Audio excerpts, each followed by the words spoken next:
अब मैं एक दिन भी इस घर में नहीं रह सकती। इसलिए मैंने ये सारा सामान पैक कर लिया है, क्योंकि सबसे ज़्यादा ज़रूरी मेरे लिए मेरी और मेरे बच्चों की सेफ्टी है। तो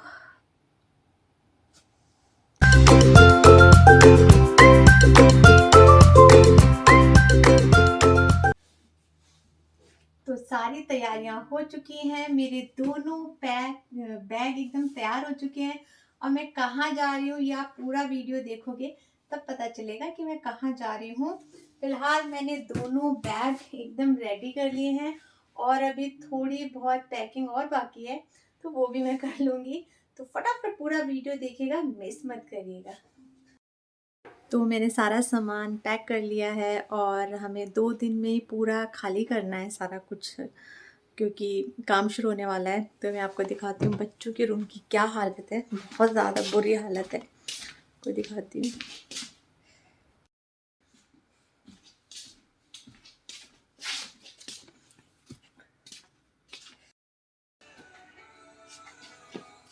सारा कमरा बिखरा पड़ा है, सारा सामान ज़मीन पे बिखरा पड़ा है, क्योंकि ये सारा सामान हमें बॉक्सेस में पैक करना है और इस कमरे को पूरी तरह से खाली करना है।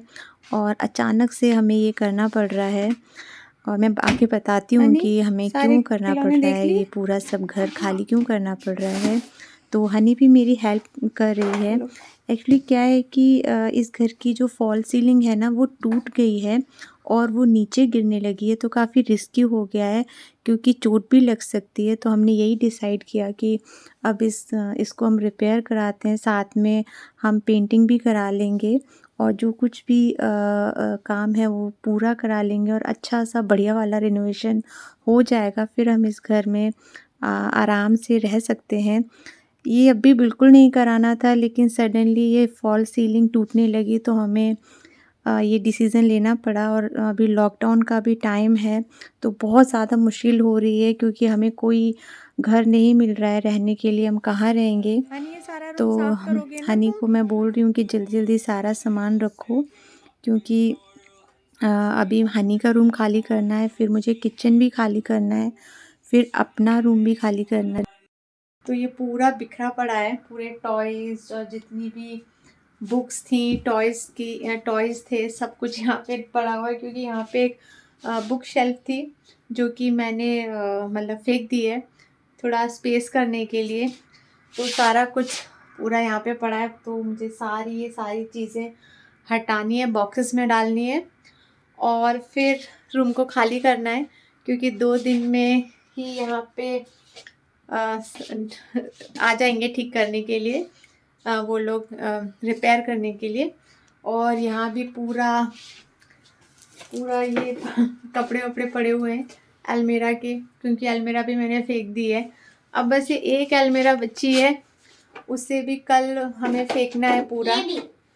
और हनी की ये भी फेंकनी है, और हनी ये भी कल खाली करनी है। तो हनी खाली कर रही है, तो ये बॉक्सेस में अपने डाल रही है। ये क्या डाल रही हो? टॉयज। ऐसा करो, इसमें सारी डॉल्स डाल लो, ठीक है? सारी डॉल्स एक जगह इकट्ठी करो। तो हनी हेल्प कर रही है पूरा, तो बस वही कर। तो हमें सारा फर्नीचर और सारा सामान हटाना है, तो बच्चों की मैं सारी बुक्स वगैरह देख रही थी जो स्कूल में काम आती हैं, तो मैं वो अलग से एक बॉक्स में रख रही हूँ और अपने साथ लेके जाऊँगी।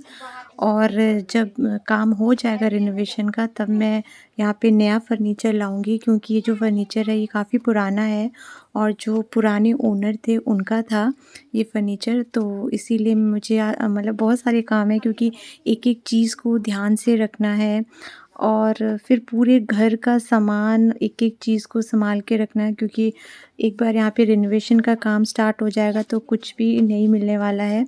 इसीलिए मैं सारा सामान पैक करके अच्छे से रख दूँगी स्टोर रूम में, और उसके बाद जैसे कि हमें चीज़ें मिल सकें, तो ये मैं यहाँ पे जो मेडिसिन का बॉक्स मैंने बना लिया है। और जो पहनने वाले कपड़े हैं वो मैंने एक सूटकेस में रख लिए हैं ज़रूरी, और बाकी सब मैंने बॉक्सेस में पैक करके रख दिए हैं स्टोर रूम में। तो गाइस ये सब बहुत ज़्यादा काम हो चुका है, तो पूरे घर को खाली करना है क्योंकि अगर सामान रहेगा तो काम नहीं हो पाएगा अच्छे से। तो इसीलिए हमने डिसाइड किया कि हम कुछ दिन के लिए बाहर चले जाएँगे जब तक यहाँ पे काम चलेगा। क्योंकि यहाँ पे रूल है कि जब पेंटिंग का काम होता है तो यहाँ पे बच्चे नहीं होने चाहिए। तो यहाँ पे 10-15 दिन तो पेंटिंग का काम चलेगा, तो इसके लिए 10 दिन तो हमें बाहर जाना ही पड़ेगा। उसके बाद हम एक कमरे में रह सकते हैं और बाकी कमरों में रिनोवेशन का काम चलता रहेगा। तो फ़िलहाल तो अभी हमें कोई जगह नहीं मिली है जहाँ पे हमें रुक सके, क्योंकि ये सब इतना अचानक हुआ कि और लॉकडाउन भी है, तो अभी तो फ़िलहाल एक फ्रेंड के यहाँ ही जा रहे हैं। और ये मैंने सारे टॉयज़ भी रख दिए हैं निकाल के, जो हनी को चाहिए। सारे तो मैंने नहीं रखे हैं, और जो भी इम्पोर्टेंट सामान है उसकी मैंने लिस्ट भी बना ली है, जिससे कि बाद में कोई प्रॉब्लम ना हो। हनी मेरी बहुत हेल्प कर रही है, सारी चीज़ों को बॉक्सेस में डाल रही है, फिर उसमें स्टिकर भी लगा रही है कि क्या सामान है उनके अंदर। और रिनोवेशन में ना घर पे रहना बहुत ज़्यादा मुश्किल है, क्योंकि बहुत ज़्यादा डस्ट और बहुत ज़्यादा वो हो जाता है, मैं क्या बोलूँ, रहना बहुत मुश्किल है। तो इसीलिए जो हमें बहुत मुश्किल से तो कॉन्ट्रैक्टर मिला, क्योंकि इतना जल्दी कॉन्ट्रैक्टर भी नहीं मिल रहा था। तो उन्होंने बोला कि आपको ये घर तो छोड़ना ही पड़ेगा और सारा सामान भी आपको निकाल के स्टोर रूम में या बाहर रखना पड़ेगा, क्योंकि सामान के साथ भी छत ठीक करना, पेंटिंग करना बहुत मुश्किल है। और किचन भी पूरी तरीके से हम लोग रिनोवेट करा रहे हैं, तो किचन का भी सारा सामान निकल जाएगा, पूरा किचन ही तोड़ देंगे तो खाना बनाने के लिए भी कोई स्पेस नहीं होगी। तो फ़िलहाल तो 10-15 दिन तो कोई सीन नहीं बनता कि हम यहाँ पे रहें आके। तो इसीलिए यार इतना हौच-पौच हो गया है। और ये मैं सारी जितने भी पेपर हैं, जैसे मेडिसिन के पेपर या डॉक्टर के पेपर या जो भी इम्पोर्टेंट डॉक्यूमेंट हैं, वो सारे मैं यहाँ पे सॉर्ट करके रख रही हूँ एक फ़ाइल में, जिससे कि कोई दिक्कत ना हो। ये सब ना छोटी-छोटी चीज़ें होती हैं जिनको अगर पहले से मैनेज कर लें तो फिर ज़्यादा प्रॉब्लम नहीं होती है। और मैंने तो इतनी ज़्यादा शिफ्टिंग देखी हुई है, इतनी ज़्यादा शिफ्टिंग देखी हुई है कि मुझे बहुत ज़्यादा प्रॉब्लम नहीं होती, क्योंकि मैं इंडिया से भी मेरा पूरा सामान यहाँ पे आया था नीदरलैंड में, तो मैंने समझिए इंटरनेशनल शिफ्टिंग कर रखी है।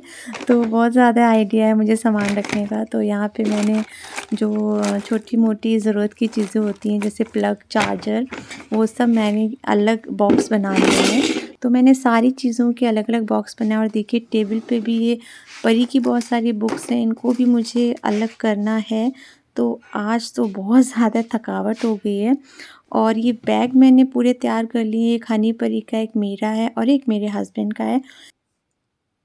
तो बहुत ज़्यादा टेंशन हो रहा है दोस्तों, क्योंकि बहुत ज़्यादा अर्जेंट हमने ये फ़ैसला लिया है कि हम यहाँ से जाएँगे और इस घर में काम कराने के बाद ही वापस आएँगे, क्योंकि जो छत है बच्चों के कमरों की, वो पूरी तरह से टूट चुकी है और कभी भी नीचे आ जाता है वो टूट के। तो थोड़ा रहना भी रिस्की हो गया था, तो इसलिए हमने डिसाइड किया कि अब काम कराना ही पड़ेगा। लॉकडाउन है और यहाँ पे ओमिक्रॉन की तो बहुत ही ज़्यादा बुरी हालत है। थर्ड वेव है, तो बहुत ज़्यादा नंबर ऑफ़ केसेस हैं, लेकिन कोई चॉइस ही नहीं था एक्चुअली में। तो अभी तो हम लोग एक फ्रेंड के यहाँ जा रहे हैं, क्योंकि हमने बहुत ढूँढा लेकिन हमें कोई घर नहीं मिल पा रहा है इतनी अर्जेंट बेसिस पे। तो हमारे यहाँ ट्यूसडे से मंडे से काम शुरू हो जाएगा। तो देखते हैं कितना टाइम लगता है। अब उन्होंने तो बोला है कि 1 महीना लगेगा।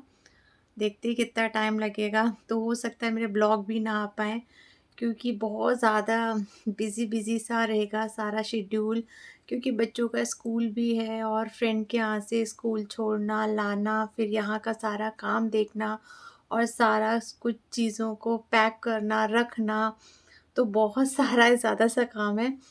तो होप सो मैं जल्दी-जल्दी लाऊँ ब्लॉग, कोशिश करूँगी। लेकिन मैंने पहले से ही बता दिया कि आप लोग सोचोगे कि क्यों नहीं आ रहे हैं ब्लॉग। तो चलिए, आज तो मैंने आपको दिखा दिया कि क्या चल रहा है मेरी लाइफ़ में। मुझे बहुत जल्दी-जल्दी बस यहाँ से अपना सारा बोरिया बिस्तर समेट के जाना है। तो चलते हैं, मिलते हैं नेक्स्ट व्लॉग में और तब तक के लिए बाय-बाय।